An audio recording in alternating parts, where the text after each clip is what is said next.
Berjumpa lagi dalam permenungan kita edisi Kamis 8 September 2022, Pekan Biasa ke-23. Hari ini adalah pesta kelahiran Santa Perawan Maria.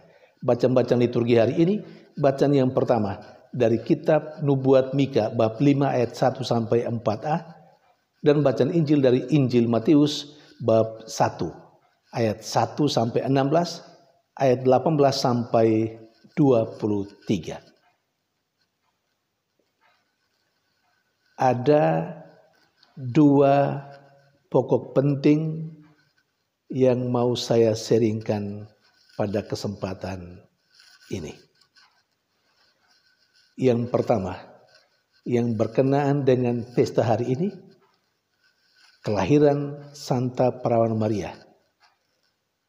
Bagaimana sih ceritanya dalam gereja Katolik sampai termuat dalam kalender liturgi Katolik. Dan yang kedua, kita renungkan sedikit mengenai kedua bacaan liturgi hari ini dihubungkan dengan pesta kelahiran Santa Perawan Maria. Poin pertama, pesta hari ini, kelahiran Santa Perawan Maria. Pada awalnya, pesta ini dirayakan di sebuah basilika di sekitar kolam Bethesda. Karena menurut tradisi, disitulah rumah orang tua dari Santa Perawan Maria, yakni Santo Yoakim dan Santa Ana. Kemudian perayaan kelahiran Santa Perawan Maria lebih berkembang lagi dan dibawa ke Roma, dirayakan di Roma, terutama oleh Paus Sergius yang pertama. Dari sanalah kemudian tersebar hingga saat ini perayaan kelahiran Santa Perawan Maria secara liturgis. Itu poin pertama. Poin yang kedua, dari kedua bacaan liturgi hari ini, ketika kita dalam pesta kelahiran Santa Perawan Maria, kedua bacaan liturgi hari ini menurut hemat saya sedikit sekali menyinggung atau menyentuh hal yang berkenaan dengan kelahiran Santa Perawan Maria. Nama Maria memang disebut, tetapi itu tidak menjadi pokok utama dari kedua bacaan liturgi hari ini.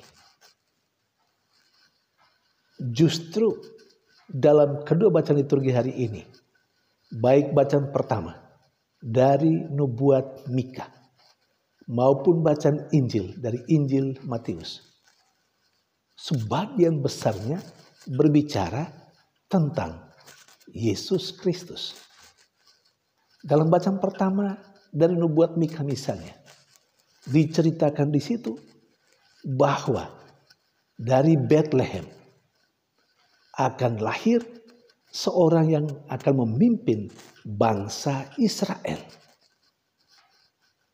yang kemudian dalam bacaan Injil disebut sebagai Yesus Kristus, Allah yang menjadi manusia. Nah, dalam bacaan pertama bicara tentang akan hadirnya seorang yang penuh kuasa dan kekuatan yang akan memimpin bangsa Israel, yakni Yesus. Lalu sedikit disinggung, Yesus itu akan dilahirkan dari seorang perawan.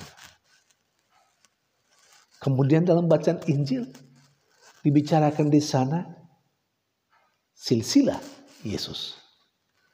Dan kemudian bagian kedua dari bacaan Injil diceritakan bahwa Yesus Dia dikandung oleh Maria karena Roh Kudus. Saudari dan saudara yang terkasih,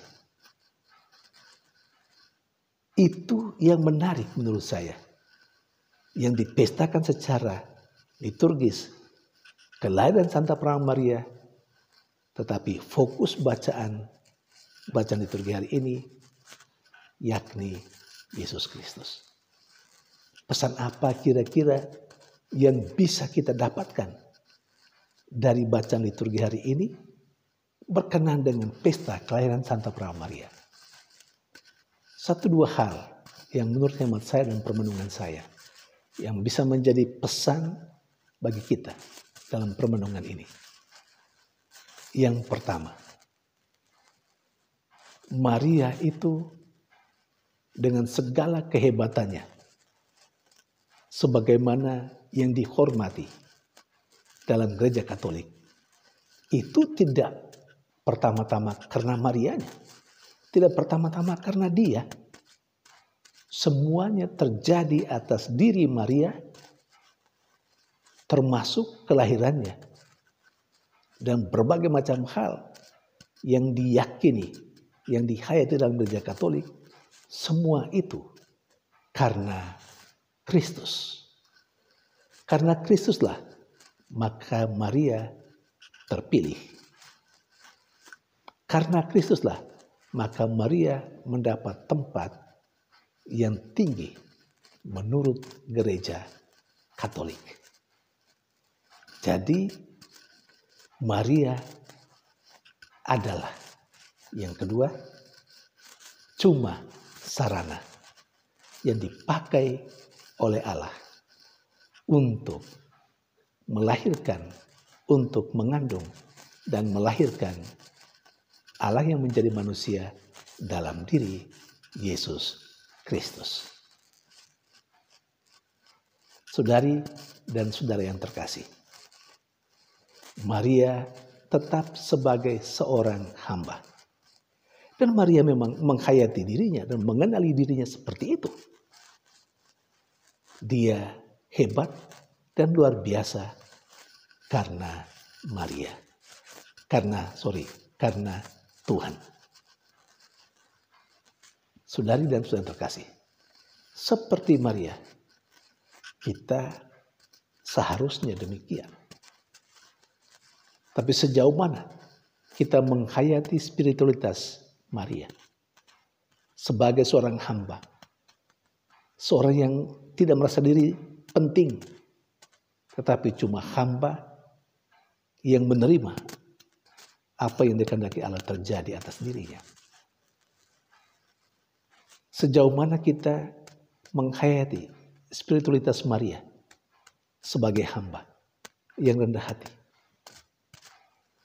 Walaupun dia menurut keyakinan Katolik mendapat tempat nomor 2 sesudah Yesus, tetapi dia tetap rendah hati, tidak menyombongkan diri.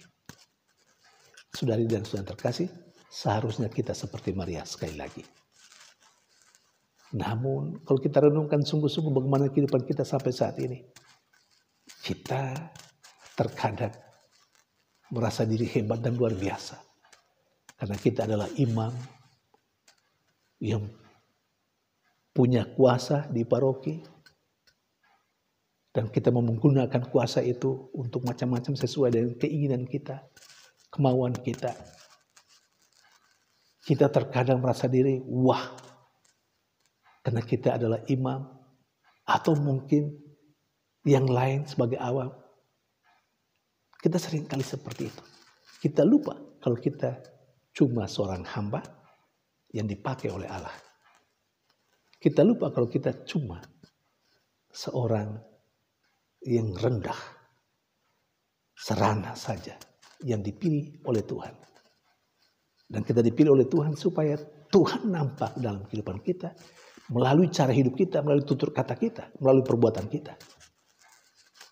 Tapi seringkali Tuhan yang memilih kita tersembunyi. Karena yang kita tampilkan adalah diri kita, kesombongan kita, egoisme kita. Semoga pesta kelahiran Santa Perawan Maria menjadi inspirasi bagi kita untuk menghayati spiritualitas Maria yang tetap menyadari bahwa dia cuma sarana yang dipakai oleh Allah, bahwa dia cuma hamba yang menerima semua yang terjadi atas hidupnya menurut kehendak Tuhan. Tuhan memberkati.